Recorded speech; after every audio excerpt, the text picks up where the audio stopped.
The origins of this programme lie in the Arctic, in the extremes of the Greenlandic environment with its landscapes and seascapes of ice and snow. We'll be attempting to solve a puzzle, the answers to which are important to all of us. That's because this puzzle raises big questions about the influence of our food environment, the impact of exercise on our weight, and mind-blowing insights into our evolutionary biology. But why the Arctic and Greenland? Well, do you remember a chef, an explorer named Mike Keane? Chucking it of rain and ice and snow, and the weather's hasn't got any better at all. Not quite sure what to do. Back in 2023, we followed Mike as he kayaked all the way up the west coast of Greenland, spending around 10 hours a day pushing his way through the icy North Atlantic waters and pitching tents in hazardous storms. I'm going to message a couple of people and see if I can get a boat somewhere. Everything I've got is wet and cold now. Mike was on a mission. As well as the tough physical endurance, he was surviving on traditional Inuit food, a diet mostly of meat and fish, and asking what effect would this extreme exercise and diet have on his body. So yeah, I've been a cook most of my career, but my real passion is now looking into how humans have adapted different techniques and methods of cooking to survive in really difficult environments. So I'm going from eating my greens and fruit to pretty much all protein and all fat, to see how my physiology changes and adapts, hopefully, which is super fascinating. And on that expedition in 2023, Mike, unsurprisingly, lost a lot of weight. Physically, it was pretty extreme, really. Between 5 and 12 hours in that kind of environment where it's super cold, and I've got a dry suit and all the gear on, and it's like running. I'm guessing it's around about half a marathon a day. How much weight did you lose exactly? Lost 14 kilo in the first 4 weeks.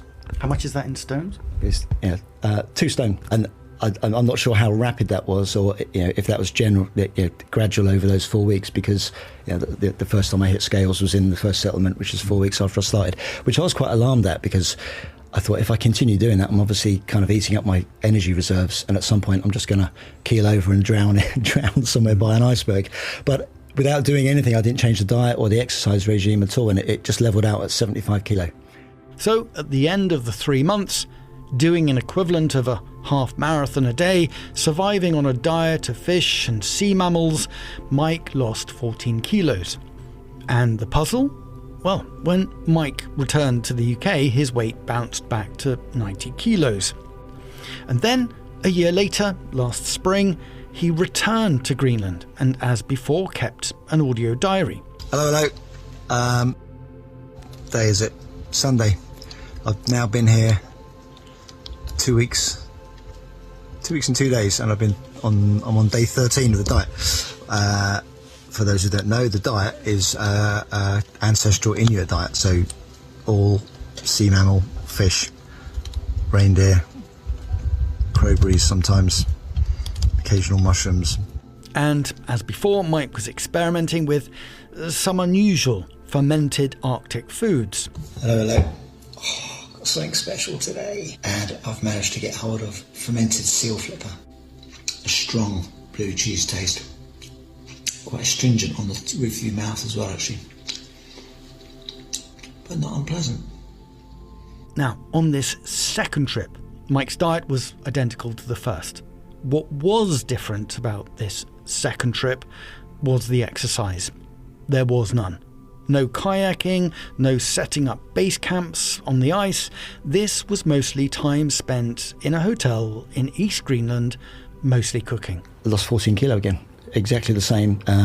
So yeah, I was absolutely fascinated to see that I could drop 2 stone again, and the kayaking didn't seem to actually make much of a difference at all, which absolutely amazed me. And that's the puzzle we're going to try to solve in this edition, with the insights of 3 very different experts. One from the world of elite sport, another a leading surgeon specialising in obesity, But let's start with our third, a medical doctor who, for his own research into food, exercise and health, also spent time in the Arctic. Dr. Chris van Tulleken. Some of it was expeditions, and I did a race to the magnetic North Pole, and then a recreation of an Edwardian journey in Antarctica. We recreated Scott's journey in Greenland. But then I did several trips where I spent time living with indigenous Arctic communities, mainly in northern Russia, actually, in Chukotka. Soviet system had kind of rationalized everyone to modern food, but there was still a lot of traditional food they were reclaiming. In fact, many people from the community had gone over to Alaska to relearn the hunting techniques. So I then, for quite a while, ate a very traditional diet of sea mammals and whale aorta and fermented walrus fat, and it was called Kripalkin, and they said it was I'm going to say the brand on the BBC. They described it as Snickers because it gave you so much energy and it would like heat you up like a furnace. And it was all obviously very disgusting at first, and then over the course of a month, as I got hungrier and hungrier, it became extremely delicious, and I can honestly say I ended up loving fermented walrus flipper. So there we go. That's my weird Arctic story. It's amazing how you get into it, like the kiviak. I don't know if you had kiviak up in the northern Greenland. It's little orc seabirds, and they shove about between 300 and 500 of them at a time inside a seal, really? sew it up, and then bury it under rocks for 6 months or beyond. And it looks like a wet dish rag, and you can just kind of push the feathers off, and then it's like a pate. You suck the eyeballs and the brain out through the skull. We could spend this entire programme talking about fermented Arctic survival food, but let's turn to this puzzle we're trying to solve. And Mike, can you please sum it up for Chris? Yeah, I was totally amazed by the weight loss that I did on the same diet, but without that extreme physicality of the kayaking every day.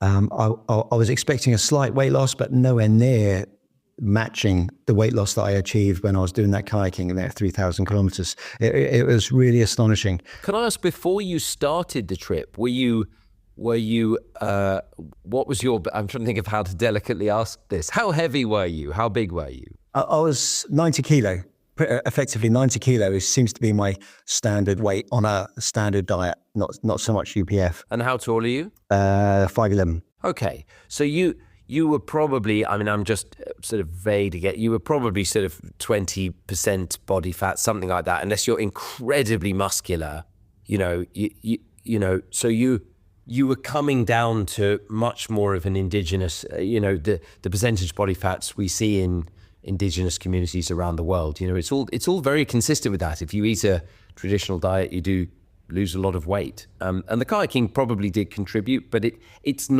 very consistent with lots of different sources of data that you would have lost about the same amount of weight on both trips. And Chris, I had the same reaction as Mike. This seems completely counterintuitive to me. Exercise is extremely good for you. That message must never be lost in communicating all this.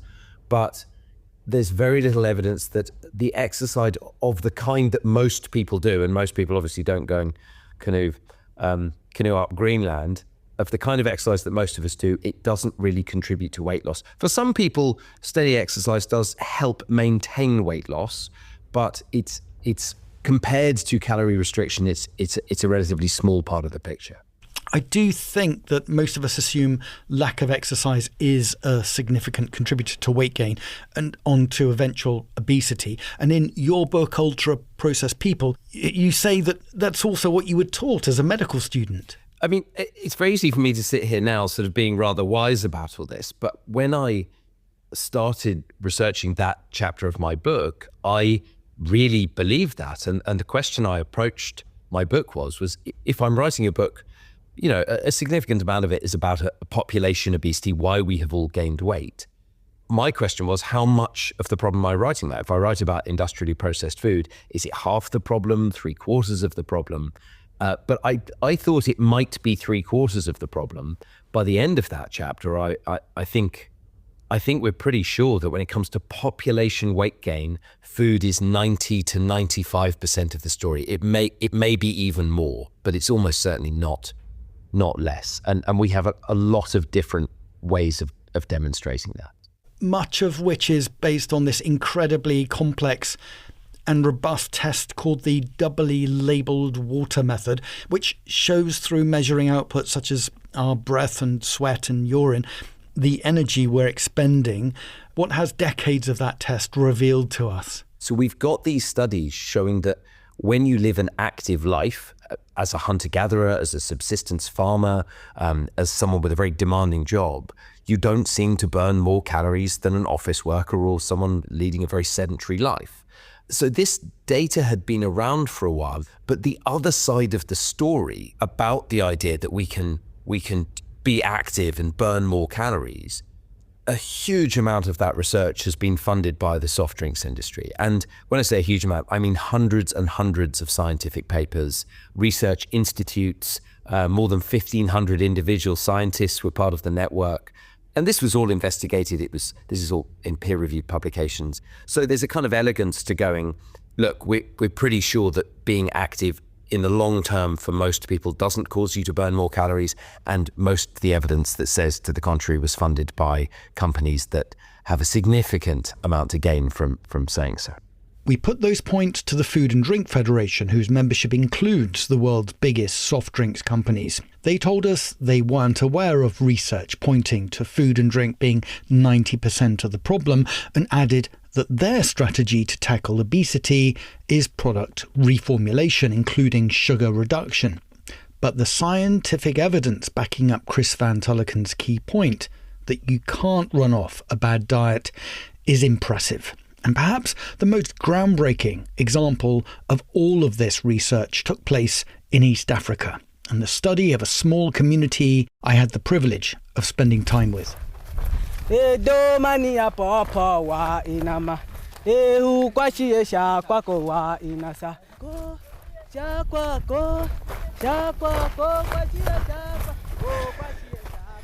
Just walking through the woodland savannah, Tanzania, East Africa, near the very large, impressive Lake Eyasi. And I'm following some of the world's last remaining hunter-gatherers, the Hadza, a tribe of just over 1,000 people. And we're walking through this very dry woodland savannah, surrounded by large trunked baobab trees and acacia bushes, prickly thorns, dry soil and parched grass. It's coming up to midday and it's incredibly hot, and I'm falling behind, so I'm going to need to run now to try and keep up with the Hadza hunters.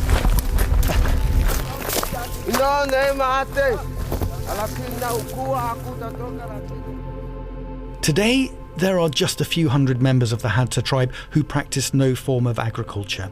Their lifestyle as hunters and gatherers is the closest we can find in the 21st century to the one we evolved with.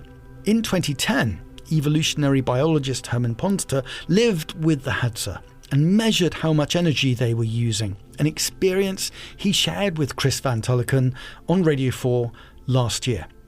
The scene is straight out of East African nature documentary, dry savanna acacia trees, and they hunt and gather. So they don't have any domesticated animals or crops. They've got no electricity or vehicles or guns or plumbing or anything like that. They live in grass houses. They wake up in the morning. Women go off to gather plant foods. Men go off to hunt for wild game or gather honey. Every day is like that, pretty much. Right? It's a really mobile, kind of easygoing life that way. And so they get more activity in a day than the typical American gets in a week. Now, I like to exercise. I like to run and climb and that kind of stuff. So I had a level of fitness, I guess. But a long day with a Hadza guy out hunting is as big of a day as anybody does. That's a long day walking, and it's hot, and they're really moving quick. And that only reinforced our certainty that we would find these really high calories per day measurements. Simply because the Hadza are so much more active than most people living across Europe and North America. It's typical for a Hadza guy easily to walk 10 miles a day. So right there, that's about 50 calories a mile. That's about 500 calories a day extra above the typical American. That would have been a reasonable expectation. And so the Hadza must be burning up far more calories than most of us more sedentary humans, right? Wrong. I remember I'm sitting in my lab, it's sort of a chilly early winter morning in St. Louis, and we get the data, and it was a total surprise. The Hadza look exactly like the Americans. Hadza men and women are burning the same number of calories every day as folks in the US and Europe. Including those of us sitting mostly at our desks all day. So surprising were these results. They've been checked again and again. There's a couple of communities in South America, for example, who we've worked with, the Chimani in Bolivia and the Shuar population in Ecuador. Same story, same exact story. Oh, and this is my favorite one. If you zoom out and think about other species and how this might, is this just a human thing or is this like a widespread, something that happens across the tree of life? And it's the same story again. There's no difference. A monkey in a zoo burns the same number of calories every day as a monkey in a jungle. What's going on? Well, when it comes to energy use, our bodies are so complex, so sophisticated in how they regulate energy and can distribute it in so many different ways, lack of exercise is easily compensated by other uses. Your body, it's evolved to survive and reproduce, and so it's got a lot of tasks it's spending calories on every day, from your immune system to your reproductive system to how much you respond to stress when you get stressed out.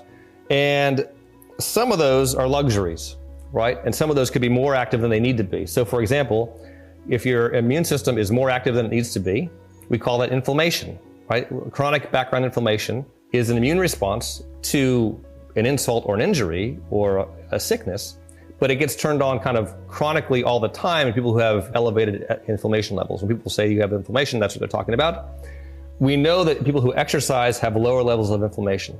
If you exercise a lot, the person who's exercising will have slightly lower testosterone levels, not in an unhealthy way, but in a sort of, you've sort of moderated that expenditure. The research suggested that the levels of exercise most of us end up doing is unlikely to compensate for bad diets and be the solution to weight gain. However, it's still important to understand we are designed to move. Exercise is still really good for you. It's still, a really key component to being healthy. When you exercise, it moderates your hormone levels, it moderates your inflammation levels, it moderates your response to stress. People who exercise more tend to produce less cortisol over the course of a day, less adrenaline over the course of a day, right? These are all healthy things. That's what exercise is good for. It's harder to lose weight that way, but that's all right. What I would like to see is that we would treat the activity crisis as a separate issue from the diet crisis. Because right now they get muddled into the same thing, right? We have this problem with overweight, and the way that you fix that is you exercise more and you diet better. And what that does is it means that people say, well, I don't really want to exercise, so I'll kind of try to watch what I eat, or well, I'm exercising a bunch, so I don't have to watch what I eat. And it lets people off the hook that way, and it lets, the food producers off the hook that way and that kind of thing. And I think they really are separate issues that we need to address separately. Chris, you're convinced there are lessons for all of us from Herman Ponster's research. If I were to go and chase antelope for 14 kilometers a day and dig tubers out of the ground and climb trees for honey and spend my day doing that, what seems to happen is that when I'm not doing that, I rest even more intensively. So when I'm doing the running after the game, I will be burning more calories per minute. But then when I sit around after I've caught the animal or I go to bed at night, I burn fewer calories. So the number of calories doesn't change. Now, what this means, the implication of this is really important, because Chris van Tulleken in London is spending those 3,000 calories every day. What am I spending it on? If I'm not chasing game, digging things out of the ground, generally being active, it seems that we spend it on anxiety, inflammation, disrupted hormone levels, lots of things that aren't harmful. So when we do exercise, we're stealing energy from the inflammation, anxiety, depression, hormone budget and dampening down all those things. And that's why it's such a beautiful explanation, because it explains why exercise reduces pain. It explains why it's good for us. It explains why it's good for our mental health. So it's such an elegant theory because it it explains why exercise is good for us, and it explains this anomaly where we've got loads of scientific studies showing that exercise doesn't seem to help people lose weight. So when you look at this kind of science, you've got to look at the population data, you've got to look at individual experiments on humans and animals, and you have to say, is all of this different kind of evidence coherent? And it absolutely is. And so that what's really important is it helps guide food policy. If you're going to try and tackle obesity, getting everyone to be active is a great thing to do. It won't affect population obesity. You have to regulate food companies. Chris van Tulleken. Now, back to Mike Keene's diet and exercise puzzle. Let's go deeper into the science of exercise. We are extremely close now to seeing Alistair Brownlee come into view in Hyde Park in front of thousands and thousands of Great Britain fans with the Union Jacks waving and about to claim Great Britain's 19th gold medal of the Games. Here he comes, and he's taken a Union Jack in his right hand. Behind glorious sporting moments like that of Alistair Brownlee's gold in 2012, there is of course dedication, talent and genetics at play. But there are also teams of coaches providing support and scientific insight into training and diet. Someone who's done exactly that for both Brownlee brothers and also cyclists Bradley Wiggins and Chris Froome is Nigel Mitchell. I'm a sports dietitian, nutritionist. I work for the UK Sports Institute.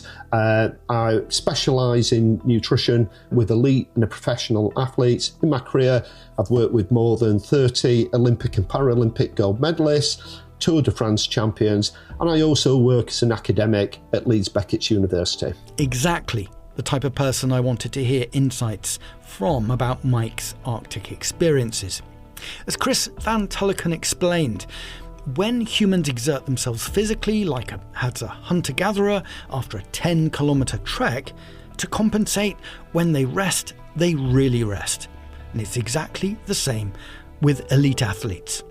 Very often with athletes, if they are endurance athletes, then when they are not exercising, they are conserving as much energy as they can. So I work with professional Tour de France cyclists, and basically when they're not cycling, when they're in the training or they're racing the Tour de France, if they're not cycling, they're sat down, and if they can, they're laid down.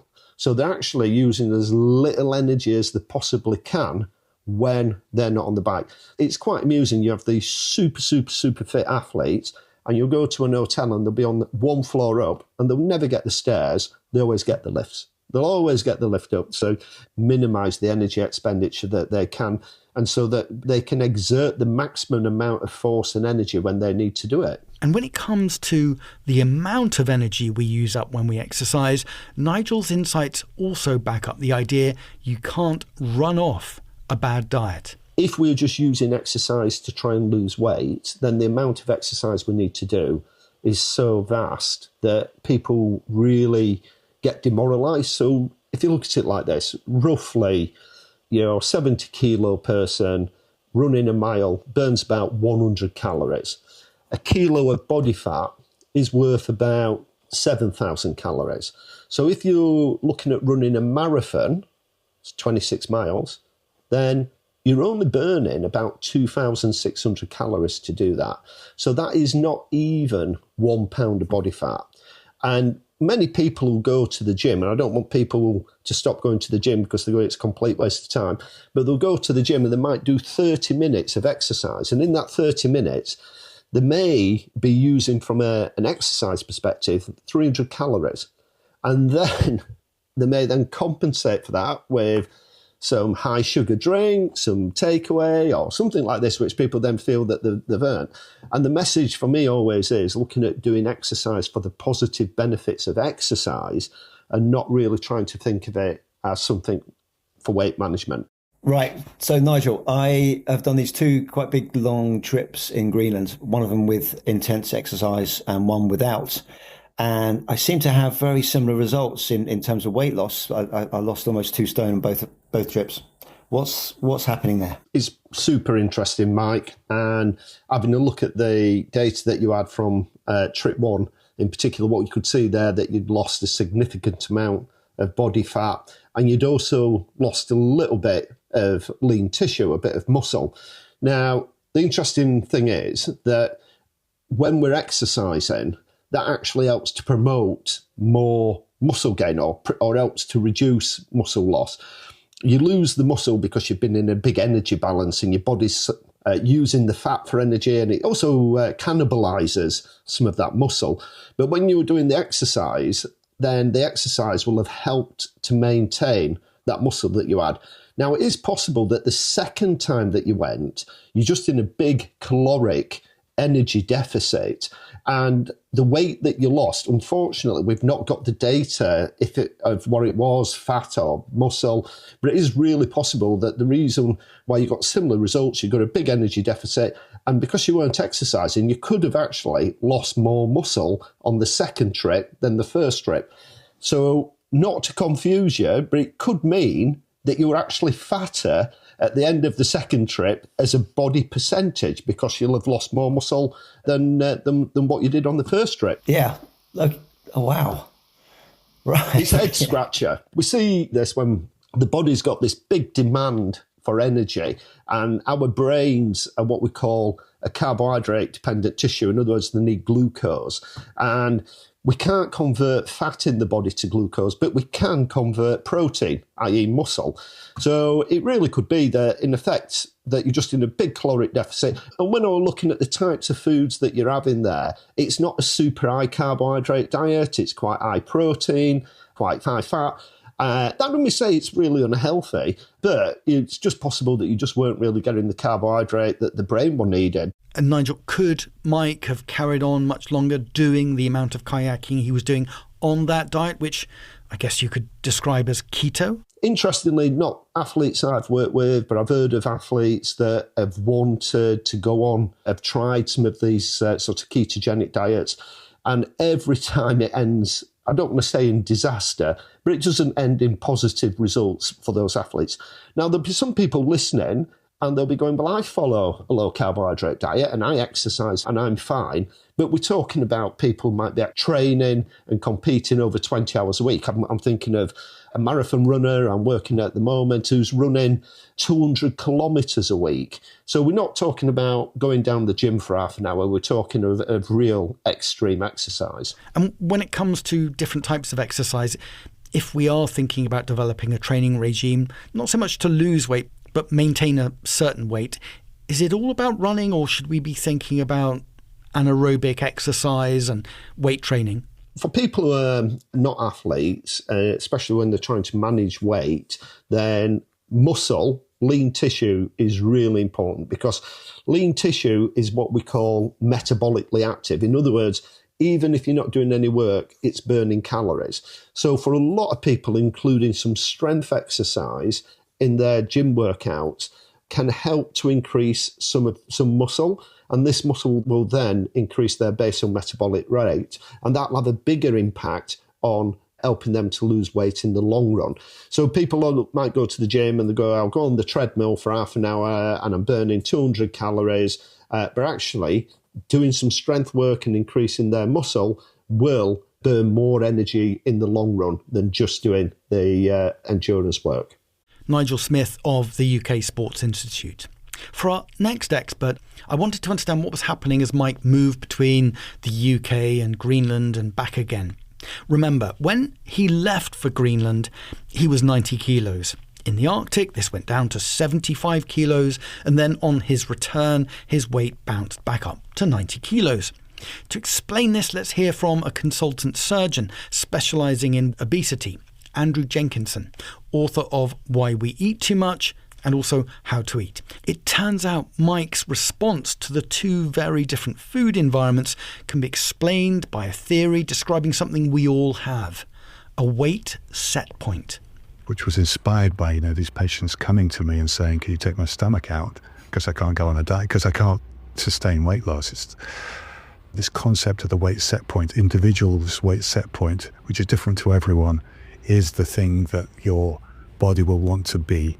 It'll want to be this weight. And it changes depending on your food environment and your stress environment. So, Eloquently you said, I went back to my UK weight when I left Greenland. Exactly the same UK weight after a month, probably. And so the weight set point is something that's, is determined by your genetics. So there's going to be some families that very easily put weight on and suffer with obesity, but also it's determined by your food environment and sugar and refined carbohydrates. If you have a lot of that, your insulin level goes up, and this really disables our normal, really powerful weight regulation systems. For instance, if your weight is set too high, 110 kilograms, for instance, 18 stone, and you don't understand why it's set like that, don't understand that it's what the food that you're eating does to you metabolically rather than the amount of calories in that food. You will try, taking doctor's orders probably, and lose your weight by going on a low-calorie diet and going to the gym, or both.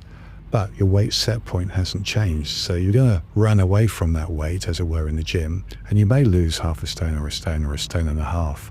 But then you'll realize that there's a weight plateau, and you will sense the body's reaction to going away from your weight set point. And that reaction is extreme hunger, irritability, fatigue, which is the crux of this whole thing. The joker in the back is your basal metabolism, which is under no control of your own, will switch up or down depending on whether your body wants to, regain weight or actually get rid of energy if you're overeating. So the body will always try and get you back to your weight set point. Okay. So I think that, when you went to Greenland, the ketogenic diet, and I think if you went on the ketogenic diet here and stuck with it for a couple of months, you'd probably go to your ketogenic diet weight, which sounds like it's 75 kilograms rather than 89, you say.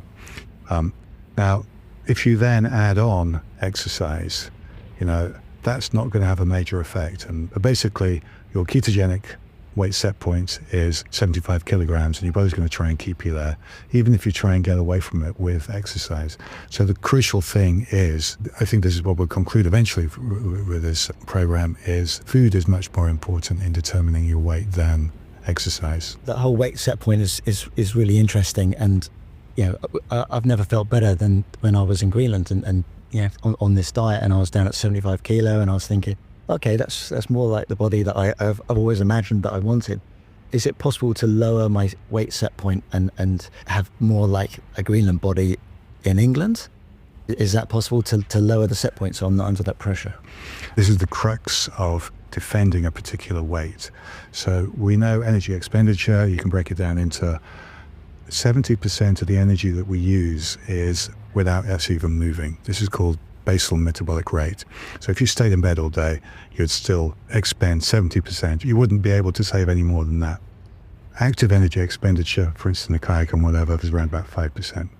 The 70% that we use for our breathing, heating our bodies, our immune system, our thinking, is very dynamic. So the body can turn it up and down. And it's a little bit like a dimmer switch. So you can imagine when the body wants to burn energy because it thinks that you're overeating and it wants to protect your weight set point and not let you put weight on, it will turn this dimmer switch up.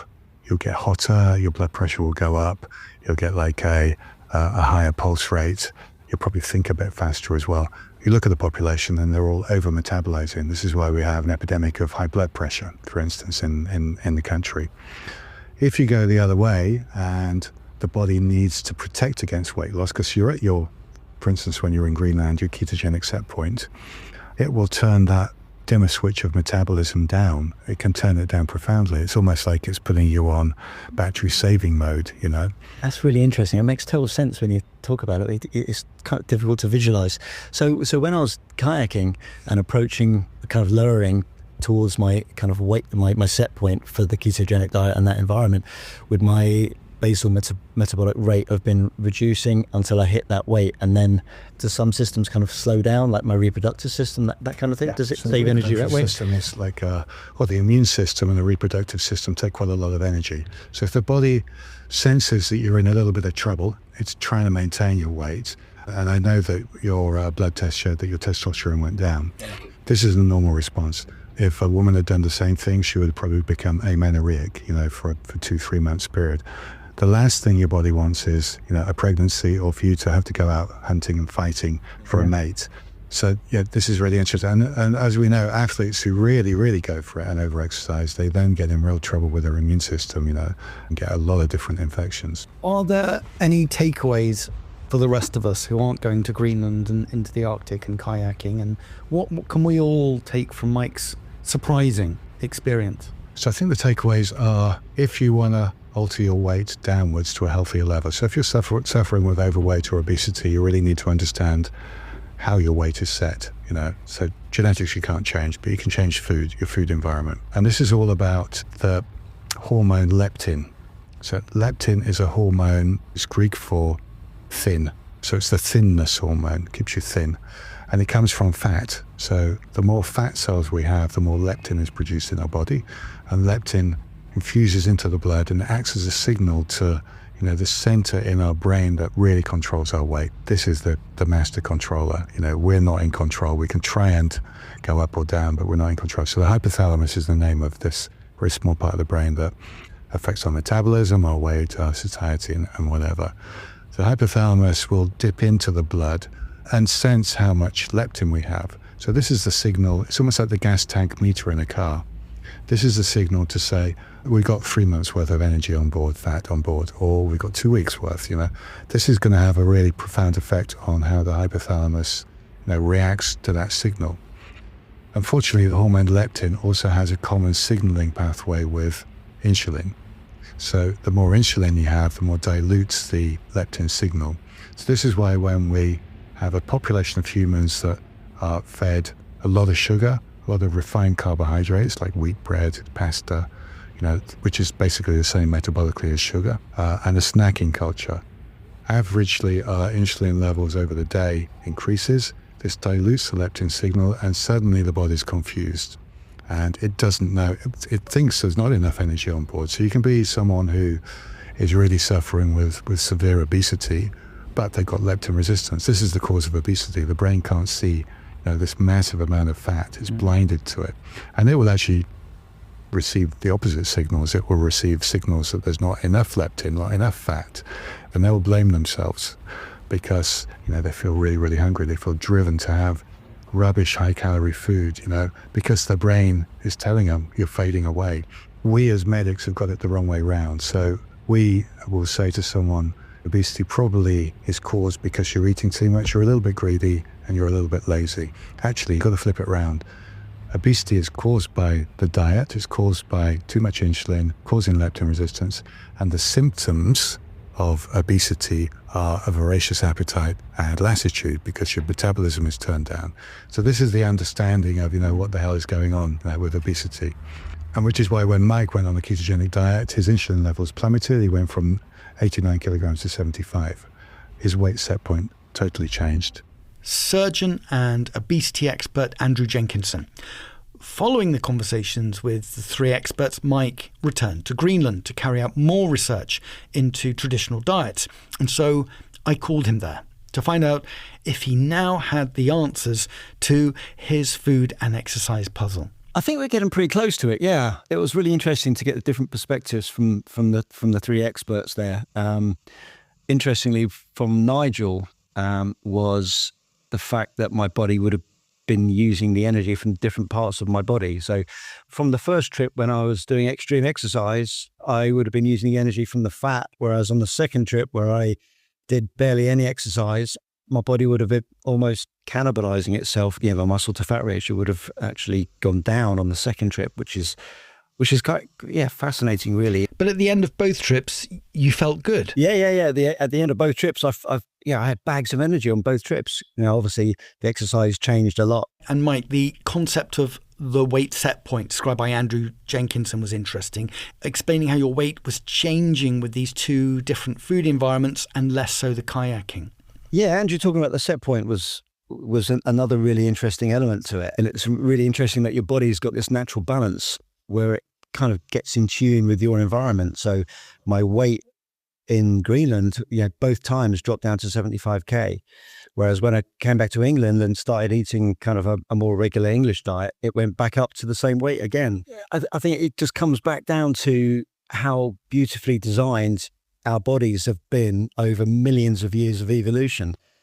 I think the only thing that we've kind of mucked about with a lot now in our diets is, messing with our hormones that Andrew was talking about, leptin and the insulin levels, which, it makes sense. It's only in the last few decades where we've got this massive problem now with obesity and heart disease and, all these massive health problems. And with those insights from Chris van Tulleken and Herman Ponster, how surprising the results of the research into the Hadza office workers and our energy expenditure. Yeah, that was something I hadn't really realised at all as well, is how consistently we use and expend energy, but it depends a lot on how your body reacts when you're not doing that physical exercise. I think Chris said more intensive resting is the case when you've been expending a lot of energy, like chasing antelopes or digging up tubers or climbing trees to get honey. Or kayaking in the Arctic. What do you take from all of this, Mike? And how will it influence the way you approach future expeditions? I think it's going to change it quite a lot, actually, because you've got all these different elements of returning to an ancestral kind of food, indigenous food that we've eaten over millions of years. But then you've also got the added spanner in the works of all the processed food we've got. So how much of a difference does that make to our kind of base diet and base weight now? So I think that it's really important to be investigating these tiny and fairly rare pockets of indigenous food where we still got that connection to the environment before we lose them for good. Because, if you try and do the same experiment in England, it's going to be super difficult to get hold of anything that we've consistently eaten over 200,000 years. Mike, thanks so much for sharing your story with us. And we're looking forward to following your next food adventure, wherever that is in the world. Brilliant. Thanks so much, Dan.